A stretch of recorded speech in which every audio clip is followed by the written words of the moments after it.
Okay, today we've come to southwestern Brittany. We're in the Department of Finistère, just on the southern edge of the commune of Plouhinec. Behind me, you can see the Atlantic. That way, the next piece of land would be northern Spain, so Santander or Gijón, somewhere like that. To my left, the next piece of land would be Newfoundland. So we're about 3,500, 4,000 miles of open ocean. But just down here to my left, we have the Necropole du Point de Suche. And again, this is my first visit to this site, and immediately I'm blown away by what we see here. This has been described as a necropole, so this is more than just a simple dolmen. There's a lot of activity going on here. So let's go down and take a look.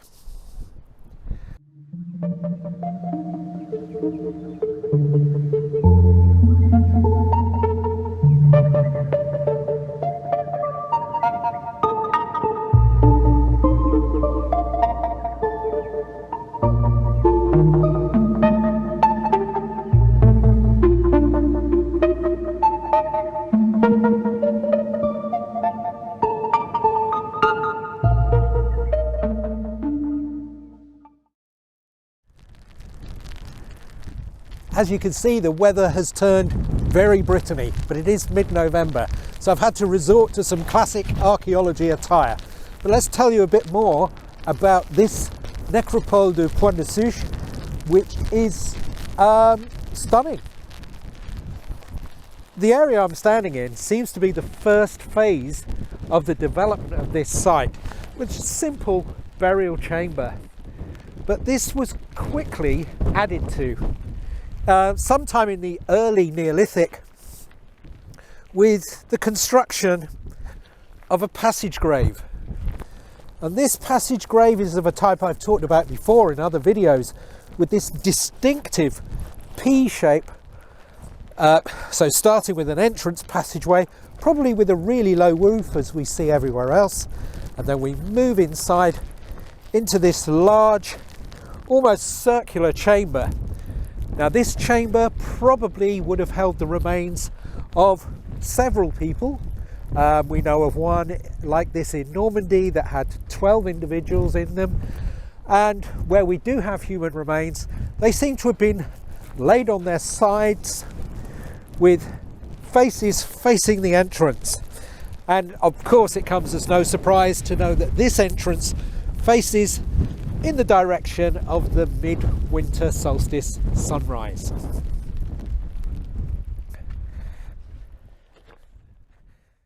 Now, as I said, this is a multi-phase site, and there are some giveaways that we can look for when trying to see if a site was built all in one go or in separate phases. Now, we can see with this passage grave that the cairn takes a circular line, all around that way, but then we can see this other cairn next to it wraps around it here.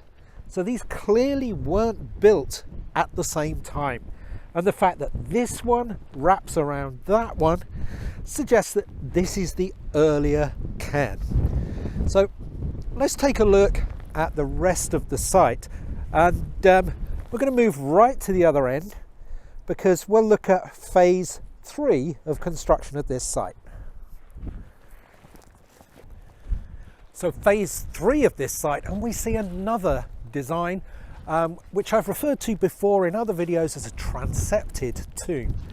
So here again we have a cairn which would have covered this monument, which is just superb. The restoration here really does give you a good impression of how these sites may have looked.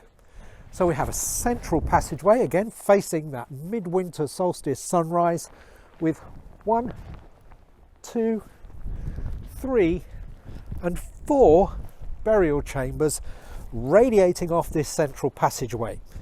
Now, how these burial chambers were used, very difficult for us to tell, especially in Brittany where human remains are so scarce. But we do know from similar examples elsewhere that in some cases there may have been all males in one, all females in another, all children in another, and in other cases bones are sorted in different ways. And we know that bones were moved around for quite some time after people were placed into these tombs. So the fact that you went into one of these tombs didn't necessarily mean you were going to stay in one of these tombs. Now, according to the archaeological reports, that to my left, the transepted tomb, is phase 3. And then behind me here we have phase 4, which seems to be another variation on a transepted tomb. Slightly confusingly here, we can see that that cairn does wrap around this one. Now, I would normally expect that one to be wrapped around by this one if that's the earlier one. So, need to investigate a little bit more what's going on there. However, let's have a look inside phase 4. So again, here's our passageway facing towards the midwinter solstice sunrise, and we move inside and we have 2 chambers either side of this entrance passageway. It would be amazing to have a time machine to take us back to when these monuments were in use so that we could actually see what went on here.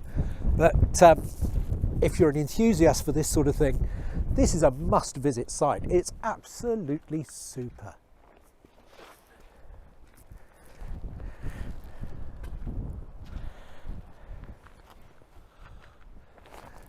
Now, for the 5th phase of development, we've got something I've not seen the like of before in Brittany. Again, here's our passageway facing that midwinter solstice sunrise. But then as we come on in, we have a huge area inside here with large chambers that seem to have been demarcated. I really haven't seen anything like this before. Now, what the archaeology reports show us is that this was modified. Again, we have something coming in here, the final phase, which seems to me to be perhaps early Bronze Age, so 2,000 years later than that very first phase of development that we saw. And we've got a lateral entrance coming in here, same alignment as all those earlier ones. But here's this hole that we've seen in some other tombs, or what Pierre Gillot called the Trou des âmes, the hole of souls. It's quite large here. In many cases it's much smaller than this, but this seems to have come in here, turned left, and then intersected with this larger, earlier phase beyond it. So if you're at all interested in Neolithic and Bronze Age burial monuments, I can highly recommend this one for a visit. As I said, we're on the edge of Plouhinec, in the southwestern part of Brittany. This magnificent multi-phase site, really interesting for anyone with an interest in archaeology and the phasing of sites over different periods of time, from phase 1, which is off to my right, to this phase that I'm standing in now. We're talking about 2,000 years of development.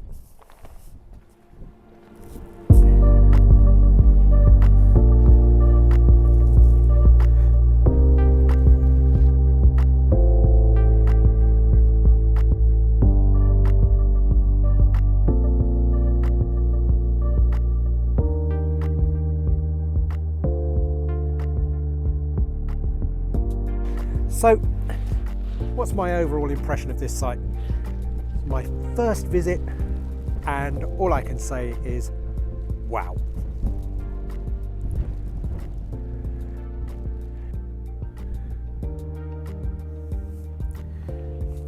So now we are just a few hundred meters to the east of the necropolis we were just looking at, and this is the Allée Couverte de Corrigan.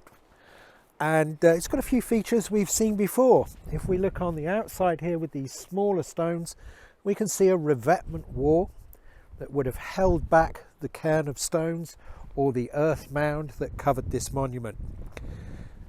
The Allée Couverte itself is on the same alignment as those entrance passageways at the necropolis. So we have the midwinter solstice sunrise over there, but our entrance is at the opposite end in this tomb, which is sort of middle to later Neolithic, I would suspect. And the entrance here is facing the midsummer sunset.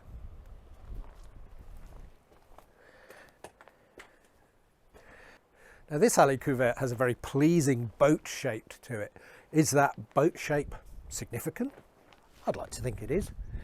And as we saw at the Allée Couverte de Guigneville, we have this very large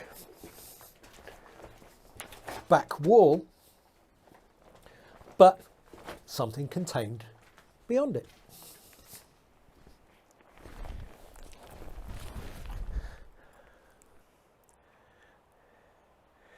Here again, at the eastern end, or the southeastern end of the monument, we've got this triangular area that's been demarcated.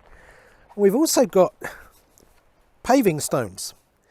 Now, these stones are original, they were all part of the original excavation, and we have a sort of a courtyard here. Now, was this a chamber that was sealed off, or perhaps this is where some form of rituals took place?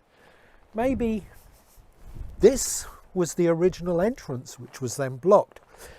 Very, very hard to tell, because we also know that this monument was reutilised in the Bronze Age and again in the Gallo-Roman period. So people have been utilising this particular monument for perhaps 2,500 years.